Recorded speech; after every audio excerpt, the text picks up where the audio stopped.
I would tell you, like, number one, why are you still working on that now? And my assumption is because you're trying to cram it all in because you want to apply early and graduate early and all this stuff. But what it sounds like you're doing is setting yourself up for failure because you're getting to a point where you're starting to apply pretty late.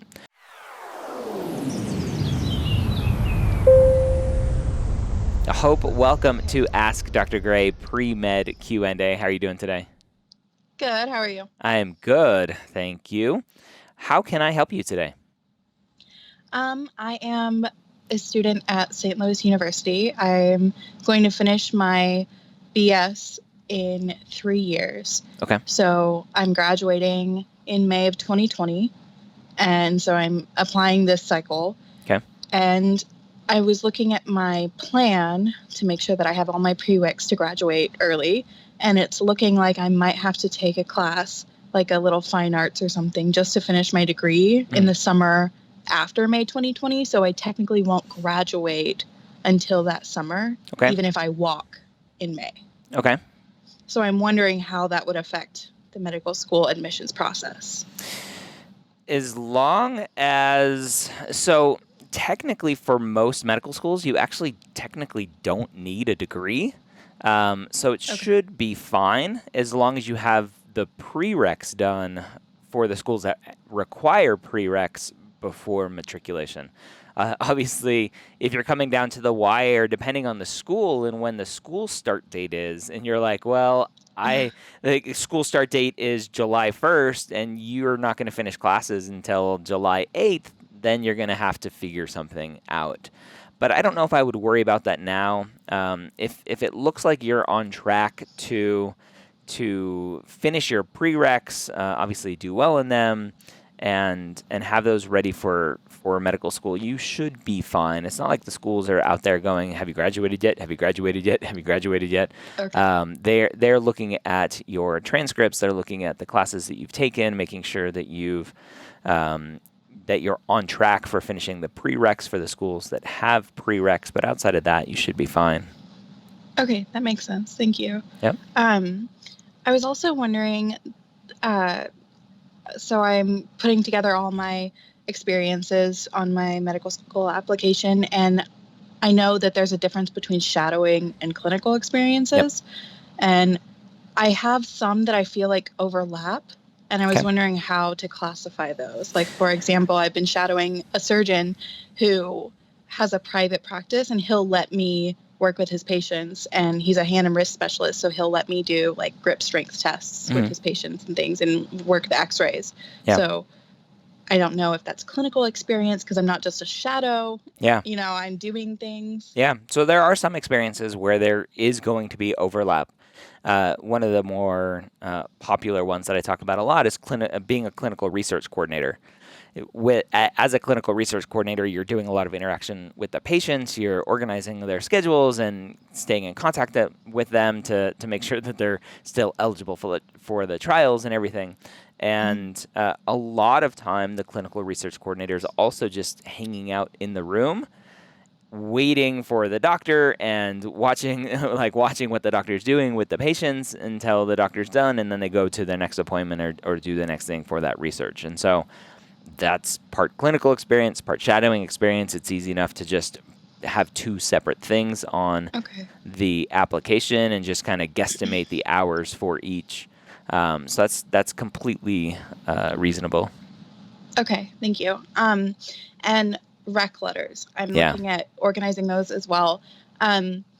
Because I'm graduating a year early, I'm having trouble finding people who know me as a person and fit the requirements for the schools that I'm applying to. And I've noticed that some of the professors, so I've been taking some summer classes at a community college to graduate early. And a lot of those professors from the community college know me really well because those are smaller classes during the summer and they just know me better. But I don't know if a rec letter from a community college professor is looked at differently than from like a 4-year institution. I wouldn't worry about it.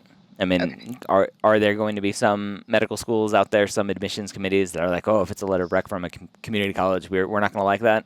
I think it's the substance of the letter that matters the most. Okay. So go to who knows you the most that also fits kind of the required letters that you need. Okay. And then also some of my professors are foreign and have maybe some sort of language barrier. Yep. And I'm worried about a letter, even if they know me really well. Yeah. If it's not as well written as it could be, not to be. That's the game you play. I just don't know. Okay. Yeah. That's just the game you play. Okay. Unfortunately. Right. Well, so those are your questions. Now I have a question for you. Okay. As we're recording this, it's August 1st. Right? It scares me that you are still working on your applications, that you're still working on gathering letters of recommendations.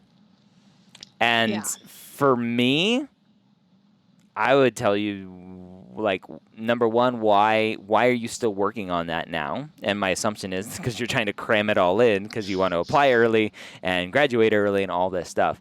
But what it sounds like you're doing is setting yourself up for failure because you're getting to a point where you're starting to apply pretty late.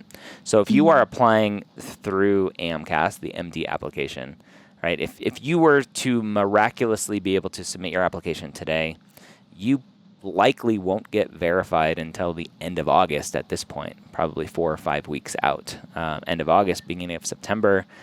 And then you get your secondary essays. There's been a weird change this year that I've seen where historically secondary essays have come out really as soon as you submitted, even before you were verified. But it seems like this year they're waiting until verification to send the secondary. So then you're getting your secondaries. Hopefully you pre-write them in these 4 or 5 weeks that you're getting verified, and you can submit them, turn them around as fast as possible. So that's mid-September. Before your application is complete and ready to be looked at. And interview invites are going out already. And there's only so many interview invites to go around. And when you have rolling admissions, you're shooting yourself in the foot by being this late in the game. So what are your thoughts when I say that? I'm definitely nervous. I'm under pressure from my parents. My dad is really pushing me to apply now this cycle. And he's like, if you don't get in, just apply again next cycle. But I don't know, is my first application my best shot? Or So applying again isn't an issue. The biggest issue with applying again is cost. And it's a huge pain in the butt because you need to improve your application from the first time to the second time. And so you need to have potentially more hours of shadowing and more hours of clinical experience and more and more and more for extracurriculars. And grade-wise, are you taking more classes to improve your GPA? If that's going to be an issue, have you retaken the MCAT? If that's a potential issue, rewriting your personal statements, getting new letters of recommendations, all of these things, right? You need to improve your application from one submission to another to show what you've done to overcome. A lot of secondaries will ask, hey, if this is not the first time you applied to medical school, what have you done to fix your application? And it's not typically the answer isn't, well, I just applied earlier. My application was perfect last time. It was just late. Because a lot of schools aren't going to want that answer because it's like, well, is it true that it was really perfect, or did you not just reflect on it enough and try to be self-aware enough to understand that you do have some flaws in your application?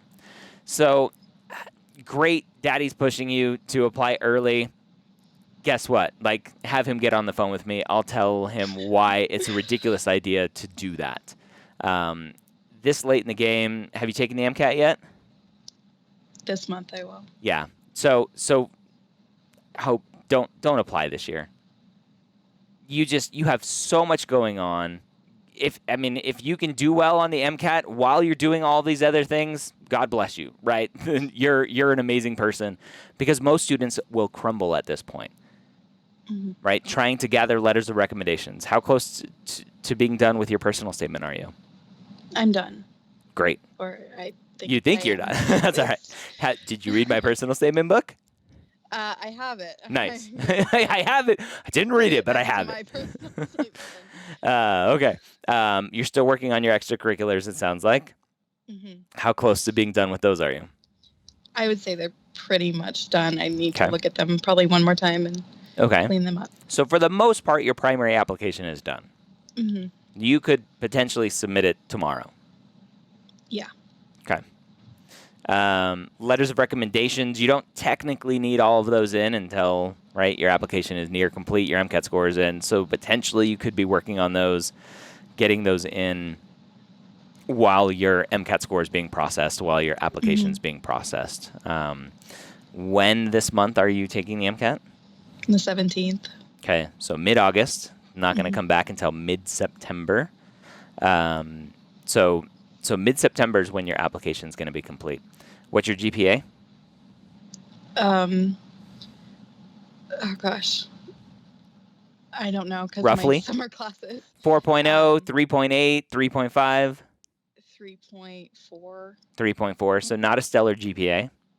What are you shooting for on the MCAT? What have you been doing full length wise? Like 500, 502. Yeah. So not a good MCAT score, right? Expect your real MCAT score to potentially be a couple points lower. What full lengths are those that you're taking with those scores? I bought the Kaplan pack, so they're Kaplan full length. Okay. Typically, historically, from students, not the most realistic as far as translating their full-length scores to the AAMC score. So I would really want you to take a AAMC test to see where you stand. If you're right around 500, 502, stop, cancel the MCAT, reschedule it until later next year, not late next year, like March, April next year, and apply next year. Take your time. Stop trying to force all of this down. Because if you turned around and you said, you know what, I have a 4.0, I'm graduating early, I have a 4.0, on my practice tests, I have a 510 or a 515, I'm like, great, roll the dice, mid-September. Hopefully your stats will help overcome a late application. Because really that's what medical schools are looking to do at that point. It's like, hey, like, who are the diamonds in the rough at this point? The really stellar students that are just applying late. The last part is just location wise. When I called you on Skype, it was a Texas location. Are you applying to Texas medical schools? I am. I'm from Texas. Okay. So here's the last piece of the puzzle. Texas is super transparent with who gets interviews and who doesn't. And the numbers off the top of my head, I want to say it's like 90% of students who get interviews apply in May, June, and July. Okay. It's August 1st now. So everything is telling me to tell you to not apply this year. Take a break, relax, take a breath, right? You have your whole life ahead of you. A year difference. Sorry, Dad, a year difference isn't going to change anything other than you get to hang out at home for another year. But it's just not worth it. It's not worth the cost to apply. It's not worth the stress to try to overcome potentially a low MCAT and have to take it again, right? Can you just picture yourself studying for 4 more months for that stupid test versus just taking a break right now and putting it off, right? Keeping some semblance of classes and everything, and staying scholastically involved, but really just putting off the MCAT for a while, get back into it a little bit later this year to set yourself up for success later on. Okay. It's good advice. It's honest. Thank you. They call me Honest Abe. No, they don't. Thank you so much. You're welcome. Not typically the best feedback that students get to delay and put off applying, but I think it's the best advice for you in this specific situation. Okay. And so then I would be taking a gap year. Yep. Because I'm on track to graduate early. Yep. Or you don't graduate early and you find some other classes that you enjoy taking, or for financial reasons you don't take any more classes, you just graduate early and and take a gap year, get some clinical experience, right? We haven't even talked about what clinical experience you have, how much shadowing you have. I mean, you talked about shadowing the orthopod and how he lets you do things, but we haven't talked about extracurriculars, right? So we've been talking mostly from a scholastic standpoint and a timing standpoint, but how much shadowing do you have? How much clinical experience do you have? All of those questions could potentially even tell me even more to like, yes, delay your application. You don't have enough of that stuff, and potentially you can spend your gap year strengthening all of that. So you're saying I should probably delay because it's just not worth the effort and stress of submitting and not getting in. I'm saying you should delay because the data says that at this point, especially for a Texas applicant, you are very, very, very unlikely to get an interview and to be accepted, especially with your stats, right? Your stats overall, they're so-so, right? They're not amazing. They're not horrible. They're so-so. And a so-so stats with a late application, just it's not a marriage made in heaven. Okay. Thank you. All right. Any other questions? No, I don't think so. All right. And if you want to tell your dad to email me, have him go right ahead and email me. I'd be glad to talk to him. Hell yeah. Why not? Okay. Thank you. I talk to a lot of parents. You'd be surprised. Okay. Good to know. All right, Hope. Yep. Have a good day. You too. Bye.